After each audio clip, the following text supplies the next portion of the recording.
Olá, caríssimos, caríssimas, sejam muito bem-vindos ao canal da Seara Espírita Jesus Gonçalves. Meu nome é Jardel Gomes e eu estou aqui atendendo ao convite de Jaciara Dantas, corresponsável pelas doutrinárias que serão realizadas aqui no canal. Eu fui convidado por ela para tentar responder a seguinte pergunta: como eu prejudico o Espiritismo? Muitas vezes não pensamos na possibilidade de estarmos prejudicando de alguma forma alguém ou alguma coisa. Mas segundo Santo Agostinho, o espírito que respondeu à questão 919A de O Livro dos Espíritos, é necessário que nós façamos um autoexame de consciência todos os dias, para ter certeza de que nós não estamos faltando a algum dever, ou se alguém tem motivos para se queixar de cada um de nós. Na resposta dele, nós podemos perceber que existe uma chance de estarmos falhando de alguma forma, sem que a gente dê conta disso, no momento, pelo menos, em que a falha acontece. Por isso, nas palavras do Espírito Santo Agostinho, é necessário fazer revista da nossa consciência para identificar o que precisa ser reformado.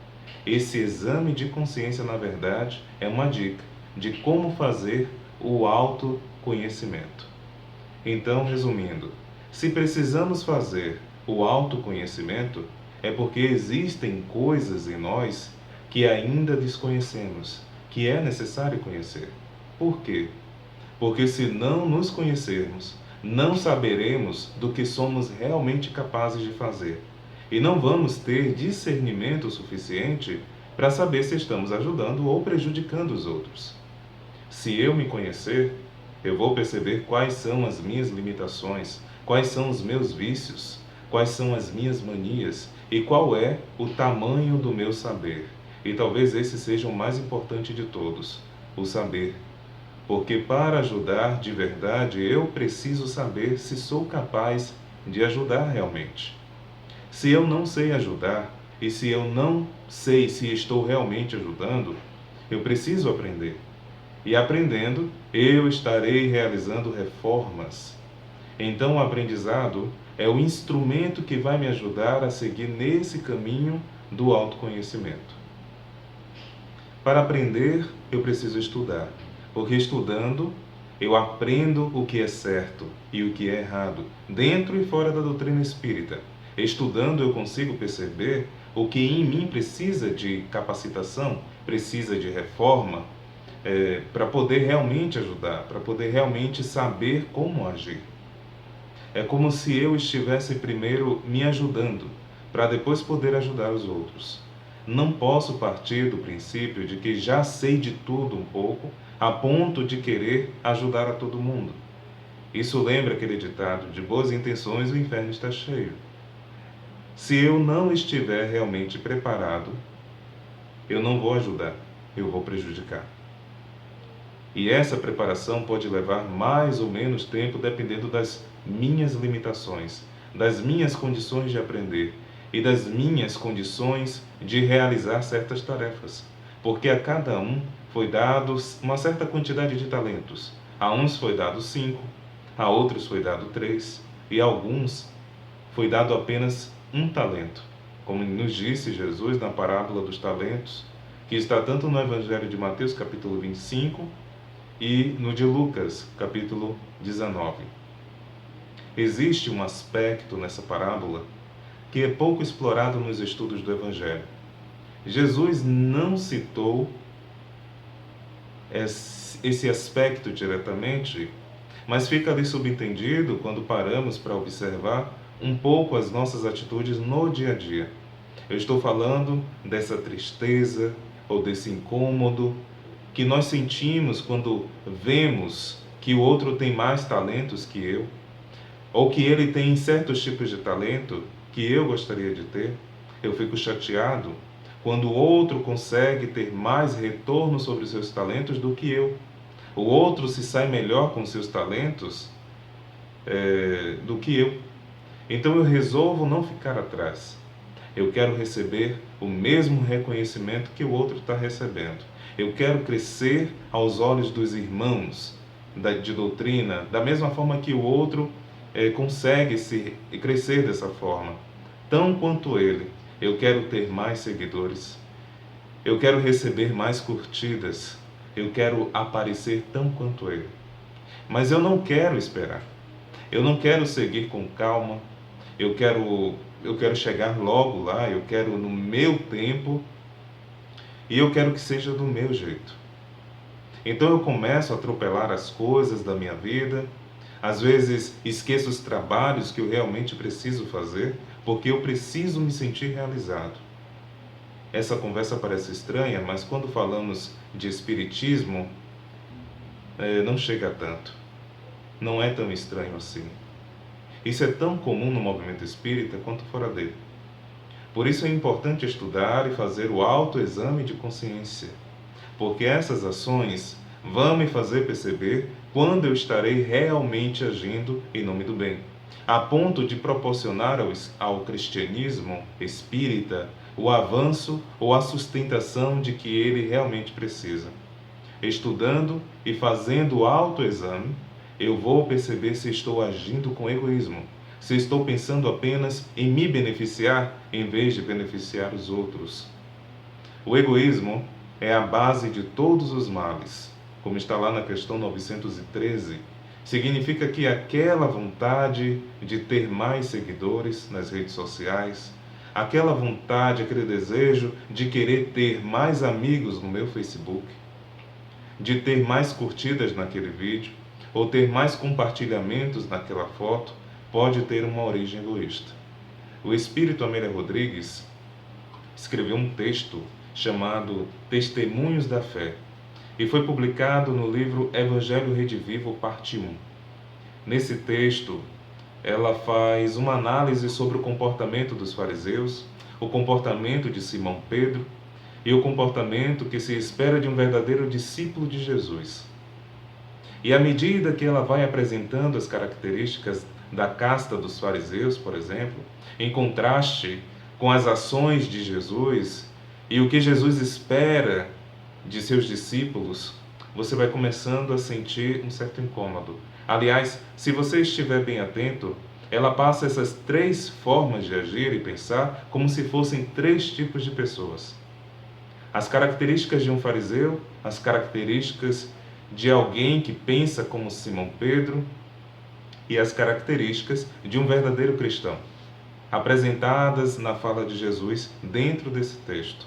Amélia Rodrigues resume o comportamento dos fariseus, por exemplo, como o comportamento daqueles que procuram propagar nas palavras dela tradições cheias de crendices e de crueldade. Era um tipo de pessoa presunçosa, soberba, que marginalizava os pobres da sociedade, ou seja, afastava os pequenos, porque, segundo eles, os fariseus, esse tipo de gente prejudica a comunidade. Quantos de nós ainda hoje se comporta desse jeito? Talvez não desse mesmo jeito, mas segundo essa mesma forma de pensar, seguindo essa mesma forma soberba e presunçosa que está atrás das nossas ações do dia a dia. Mas prega algum tipo de segregação, algum tipo de separação, algum tipo de competição ou de dominação, autoridade e poder. Agora se pergunte: será que eu não estou sendo soberbo e presunçoso como os fariseus? Quando penso, talvez, que a melhor forma de agir a favor da minha presunção ou a favor da minha religião é apontar o dedo para o outro, impor no outro verdade sobre a minha religião ou a minha forma de pensar, não será soberba da minha parte acreditar que os outros estão errados e apenas as pessoas da minha religião é que estão certas? Não será soberba da minha parte acreditar que eu sei mais, porque eu devoro livros e mais livros, participo de muitas atividades no meu centro espírita e dou muitas palestras por aí, e por causa disso, eu sou aquela pessoa que pode guiar os outros. Eu tenho resposta para todas as dúvidas. eu posso guiá-las e servir de modelo para elas. Não será soberba da minha parte afastar do meu círculo de amizades ou do círculo de minha religião as pessoas que realmente precisam de ajuda, só porque são chatas, não são famosas, não são elitizadas, não são graduadas, são pessoas estressantes, são pessoas sofredoras, ou porque elas falham mais do que acertam, acreditando que elas estão prejudicando o progresso da minha religião? Não seria soberba da minha parte acreditar que só eu acerto e os outros erram? E por causa disso, eles devem me respeitar, porque eu pertenço a uma classe dominante, e eles pertencem a uma classe que deve se submeter às minhas imposições, porque eu moralizo, eu dito o que é certo e o que é errado, porque eu estudo mais do que elas, eu sei mais do que elas. Que segundo eu deduzi, inclusive, os espíritos impõem e me mandam fazer isso, como se eu fosse o seu representante. Não seria então presunção da minha parte acreditar que Deus, ou Jesus e os espíritos precisam de defesa e por isso eu tenho que participar de debates e discussões que muitas vezes não levam a lugar nenhum e só fazem intensificar aquilo que o espírito Joana de Ângeles chama de instinto de poder, no livro Lições para a Felicidade, capítulo 2. Instinto de poder. Não seria presunção da minha parte acreditar que, como os fariseus, eu tenho o direito de atrapalhar a vida social do outro, que nesse momento não pode se atrasar para o trabalho porque está correndo o risco de perder o emprego, principalmente nessa época tão delicada. Além das outras pessoas que têm filhos pequenos em casa, estão sofrendo agressões, precisa chegar ao médico, que vive as suas mazelas, que vive as suas falhas, vive as suas provas e expiações. Enfim, não seria soberba da minha parte acreditar que só porque eu estou a serviço do Pai, tenho direitos a certos privilégios, que eu posso exigir daqueles que me convidam para dar palestras ou realizar outros tipos de trabalho na messe do Senhor, tenho o direito de cobrar a eles, tenho o direito de exigir a eles certos privilégios, senão eu não realizo o trabalho, acreditando que é eles que vai sair perdendo. Onde, no meu dia a dia, eu estaria sendo soberbo e presunçoso como os fariseus. Espero que você tenha percebido que, assim como eu, você pode estar sendo soberbo e presunçoso como os fariseus em algumas ações do seu dia a dia, sem perceber, dentro e fora da doutrina espírita. Mas seja dentro ou fora da doutrina espírita, essa forma de pensar e essa forma de agir está prejudicando o avanço do cristianismo, principalmente o cristianismo espírita. Se você, assim como eu, se considera um cristão espírita, deve estar atento a essas questões.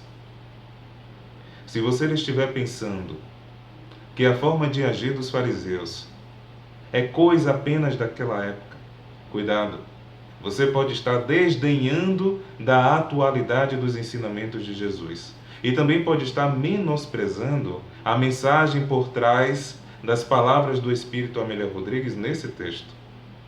Portanto, é necessário um autoexame de consciência para descobrir esses exemplos que eu citei e outros tantos que eu não citei, mas que existem. Mas que, em ambos os casos, precisam de reforma, precisam do autoexame de consciência para ser descoberto e reformado. O Espírito Amélia Rodrigues também traz as características de uma pessoa que pensa e se comporta como Simão Pedro.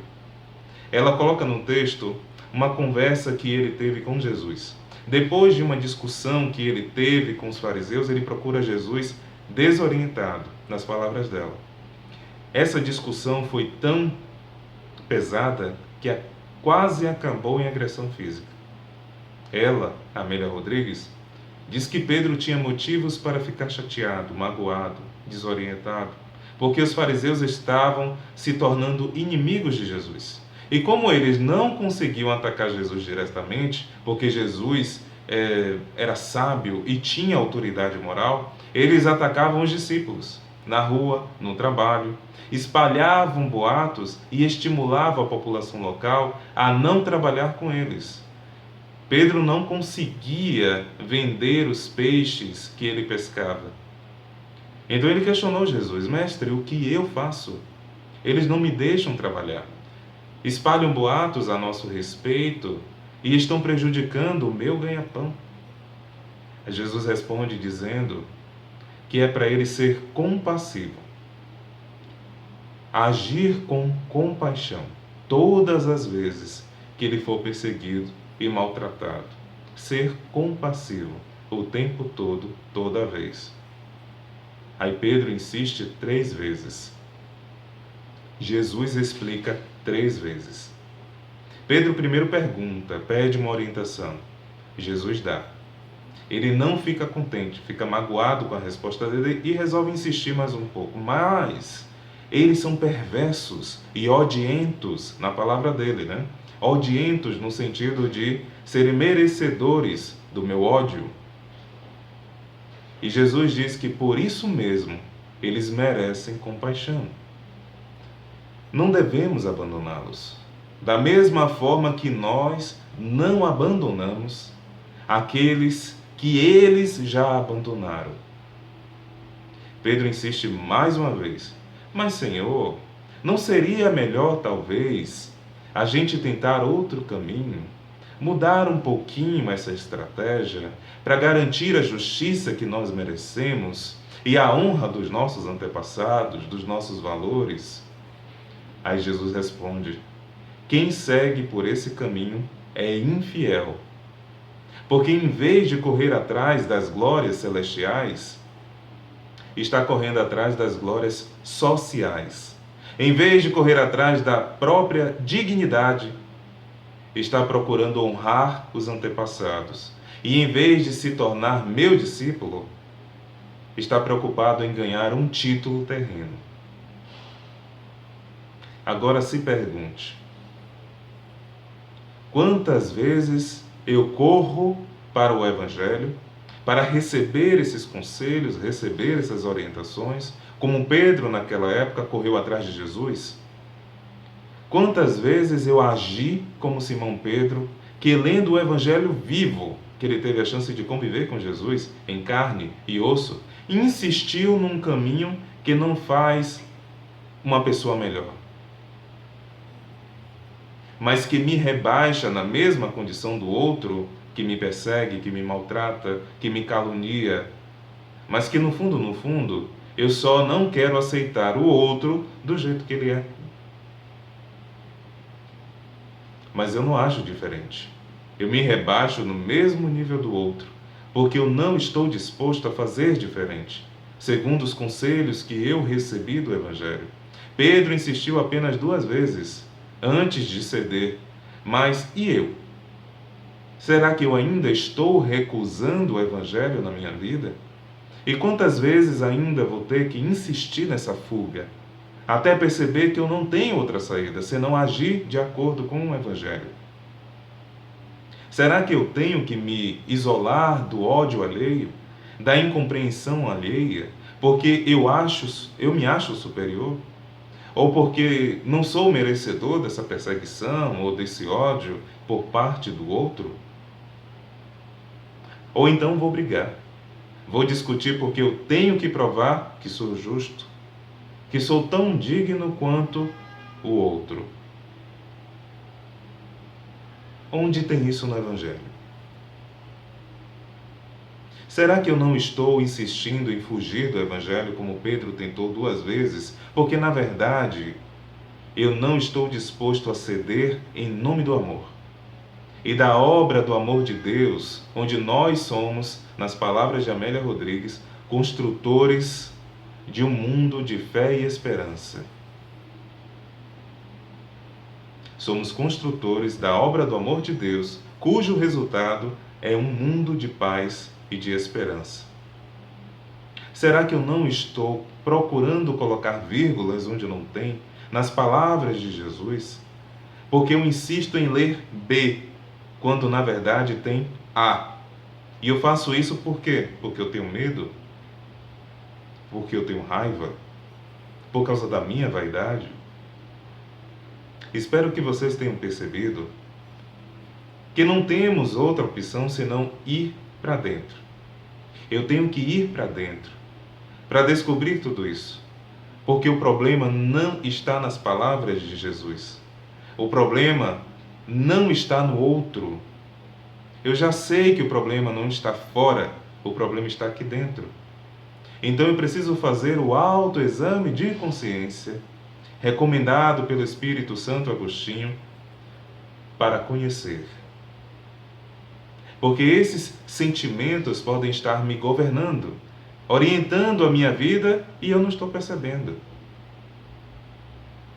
A última característica que Amélia Rodrigues coloca como características do construtor do mundo de paz e esperança é descrita pelo próprio Mestre Jesus. Essas características Jesus vai apresentando na medida em que Pedro vai questionando os seus ensinamentos. Ele vai esclarecendo Pedro sobre a necessidade de ser fiel, de ser compassivo, de compreensão, de não reagir, mas de agir, sempre com a ação do bem. Jesus pede a Pedro para tentar entender o medo do outro, as enfermidades do outro. O outro também desconhece as suas enfermidades, da mesma forma que nós desconhecemos as nossas. Ele pede para ser compreensivo. É nossa responsabilidade mostrar o caminho para o outro. Por meio do nosso exemplo, principalmente. E esse mostrar é de forma terapêutica, ou seja, aquele velho trabalho de formiguinha. O mal vem e nós agimos com o bem. O mal vem e nós agimos com o bem. Todas as vezes, o tempo todo. Jesus diz que somos os construtores de um mundo de paz e esperança, por isso é indispensável, nas palavras dele, por isso é indispensável viver esse mundo de fé e esperança desde agora. Porque não existe outra forma de construir esse mundo senão mostrando para todos, com as minhas ações, como é viver nesse mundo de fé e esperança. Para que eles se sintam atraídos pelas atividades, para que eles se sintam atraídos pela minha forma de ver e enxergar a vida. Quando recebo as agressões, o que eu faço? Reajo procurando me defender. Defender a minha honra ou a honra da minha religião. Eu não ajo com a atitude do bem. Jesus pede para dar a outra face, dar a túnica junto com o manto, ações do bem, demonstrar que você não liga para o que acontece na carne, porque a carne não transforma, o que transforma é o espírito. Por isso precisamos viver essa vida em função da outra vida, a vida eterna. Jesus coloca para Pedro que essa preocupação com as coisas da terra afastam ele da obra de Deus.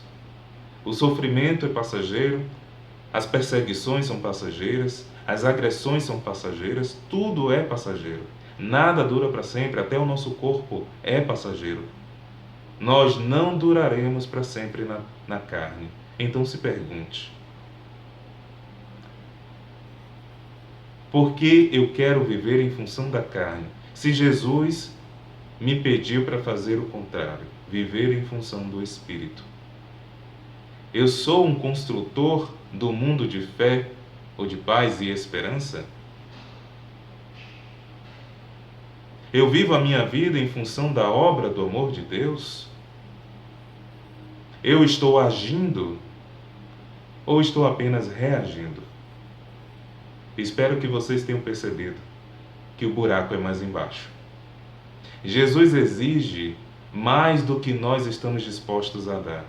Ele pede para vencermos o mundo com bom ânimo, ou seja, com disposição, total dedicação ao seu Evangelho, nada mais.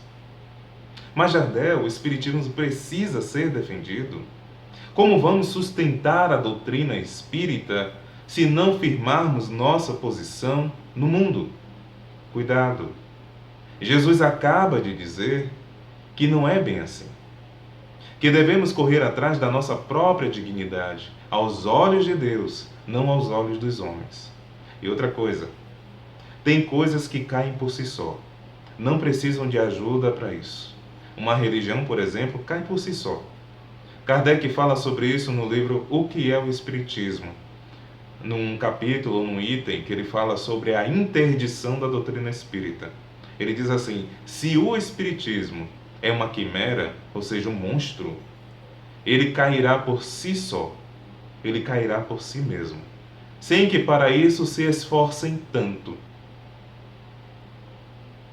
Se o perseguem é porque o temem e só uma coisa séria para causar temor. Se ao contrário, o Espiritismo é uma realidade, então está na natureza. E ninguém, com um traço de pena sequer, pode revogar uma lei natural. Então ele já carregava a segurança de que a doutrina espírita era uma instituição séria. É uma doutrina séria, uma religião séria, com base científica, filosófica, que não tem outro interesse senão demonstrar aquilo que já existe, natural, tudo que já é natural. Mas, Jardel, eu tenho que seguir fazendo da forma que eu estou fazendo, porque se eu não aparecer, se as pessoas não se inscreverem no meu canal, no canal do Centro, se elas não curtirem as minhas publicações, as publicações do Centro, outras pessoas não verão o nosso trabalho. Como vamos ajudar cada vez mais pessoas se fizermos diferente disso? Cuidado! Você pode estar pensando como os fariseus, que acharam que precisava estar acima dos outros para poder ajudar. Quem sou eu para dizer que meu trabalho é essencial para a doutrina espírita? Pode um cego guiar outro cego? E eu tenho como garantir que as pessoas estão realmente se transformando com esse trabalho que eu estou produzindo? Estão se sentindo cada vez mais atraídas por Jesus e não por mim? Ou pelo Centro? Quer ajudar de verdade? Faça o que Jesus recomendou. Haja com o bem. Não reaja pelo bem. Haja com o bem, ou seja, junto com o bem. Não reaja pelo bem, como se o bem fosse uma justificativa. A melhor forma de ajudar que podemos oferecer às pessoas é dizendo para elas, lembrando para elas que o caminho que elas devem seguir é Jesus. A verdade que elas querem descobrir é Jesus. A vida que elas precisam viver é Jesus.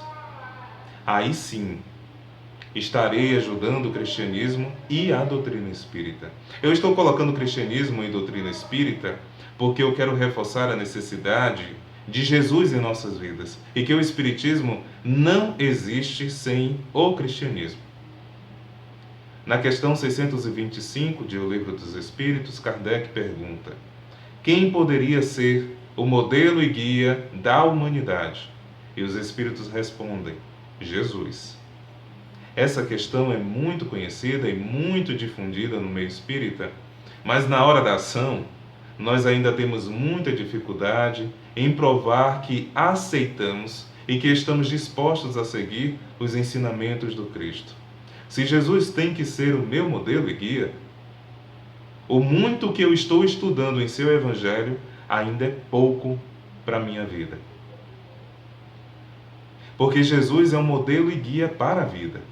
Não é um modelo e guia para a casa espírita, não é um modelo e guia para o outro, nem é só um modelo e guia para os momentos em que eu vivo a minha vida espiritual.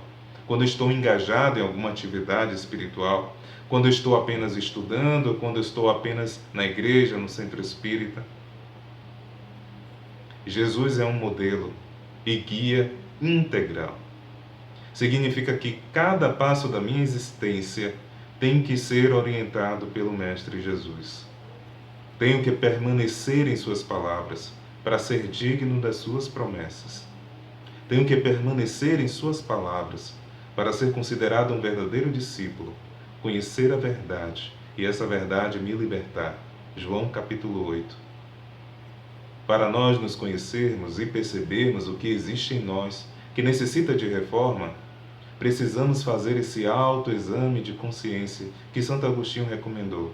Mas precisamos ter um modelo, uma espécie de roteiro que possa ser seguido. Senão seremos cegos caminhando em diferentes trilhas e tentando guiar outros cegos. Mas tem coisas que Jesus fala e eu não entendo. O que eu vou fazer nesses casos? Nem sempre entendo o que Jesus está querendo dizer para mim. Os Espíritos esclarecem. Quando não é possível entender diretamente nos textos de Jesus, principalmente o que está por trás da simbologia das palavras de Cristo. É necessário buscar os grandes autores espirituais e tomar eles como referência, não como modelo ou como guias. Os Espíritos, mesmo os venerandos, não são nosso exemplo, não são nosso modelo. O nosso modelo é Jesus. Quem diz isso são os próprios Espíritos, não sou eu. Eu posso ter simpatia por eles, pelos espíritos desencarnados, mas não posso me prostrar diante deles, porque eles também falham. Menos que nós, com certeza. Mas eles também precisam da orientação de Jesus para continuar evoluindo. Eles nos instruem, porque eles estão numa posição que facilita esse processo de inspiração, de orientação, mas fazem da forma como nós deveríamos estar fazendo uns com os outros, promovendo a autossuficiência. Então, se me procuram, eu posso até introduzir o assunto para esclarecer o irmão sobre o que ele precisa fazer, mas sempre vou pedir para que ele busque por conta própria. Sempre vou pedir para que ele bata. E assim será aberta para ele, não para mim. Posso até fazer como Cirineu, que ajudou Jesus a carregar a cruz, mas só por uma parte do caminho, porque a cruz era de Cristo, não era do Cirineu. Jesus precisava de ajuda, mas só por uma parte do caminho. Então chega uma hora que eu tenho que saltar a cruz para que a pessoa continue seguindo. É assim que eu ajudo a doutrina espírita, é assim que eu não prejudico o cristianismo e o espiritismo. Quando eu não abandono ninguém, mas também quando eu não sirvo de bengala para ninguém. Mas Jardel, está tudo tão enraizado, já é tradição, vai ser difícil desfazer isso agora. Cuidado. Você pode estar pensando como Pedro, que tentou questionar o ensinamento de Jesus em honra dos nossos antepassados. Porque a história precisa ser honrada.